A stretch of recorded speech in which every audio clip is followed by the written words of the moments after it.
নিরাপত্তাজনিত উদ্বেগের প্রেক্ষিতে ঢাকাস্থ ভারতীয় কূটনীতিকদের জন্য বাংলাদেশকে নন ফ্যামিলি পোস্টিং হিসেবে ঘোষণা করার সিদ্ধান্ত নিয়েছে ভারত।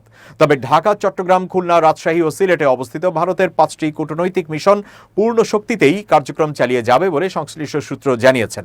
হিন্দুস্তান টাইমসের এক খবরে বলা হয়েছে, মঙ্গলবার বিষয়টি সম্পর্কে অবগত ব্যক্তিরা জানান, চরমপন্থী ও উগ্রপন্থী গোষ্ঠীর সম্ভাব্য হুমকির কারণে কূটনীতিক ও তাদের পরিবারের নিরাপত্তা নিয়ে উদ্বেগ বাড়ছে।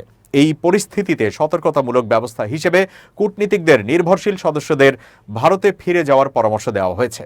একটি সূত্র থেকে জানা যায়, হাই কমিশন ও 4টি সহকারী হাই কমিশনে কর্মরত কর্মকর্তাদের পরিবারকে আপাতত দেশে ফেরার নির্দেশ দেওয়া হয়েছে। তবে কূটনীতিকদের পরিবার কবে আবার বাংলাদেশে ফিরতে পারবেন সে বিষয়ে এখনও কোনো স্পষ্ট সিদ্ধান্ত হয়নি। নিরাপত্তাজনিত কারণে বাংলাদেশে নিযুক্ত কূটনীতিকদের সংখ্যা সম্পর্কেও বিস্তারিত জানানো হয়নি। নন ফ্যামিলি পোস্টিং ভারতীয় কূটনীতিকদের জন্য অন্যতম কঠোর নিরাপত্তা ব্যবস্থা হিসেবে বিবেচিত। বর্তমানে পাকিস্তানেও ভারতীয় কূটনীতিকদের জন্য নো চিলড্রেন পোস্টিং কার্যকর রয়েছে, যেখানে স্ত্রীদের থাকার অনুমতি থাকলেও সন্তানদের নেই।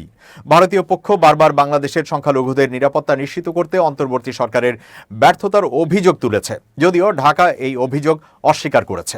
একই সঙ্গে উগ্রপন্থী সংগঠনগুলোর কার্যকলাপের দিকে চোখ বন্ধ করে থাকার অভিযোগও করেছে নয়াদিল্লি। 2024 সালের আগস্টে অন্তর্বর্তী সরকার আসার পর থেকেই ভারত বাংলাদেশ সম্পর্ক সর্বনিম্ন পর্যায়ে নেমে এসেছে।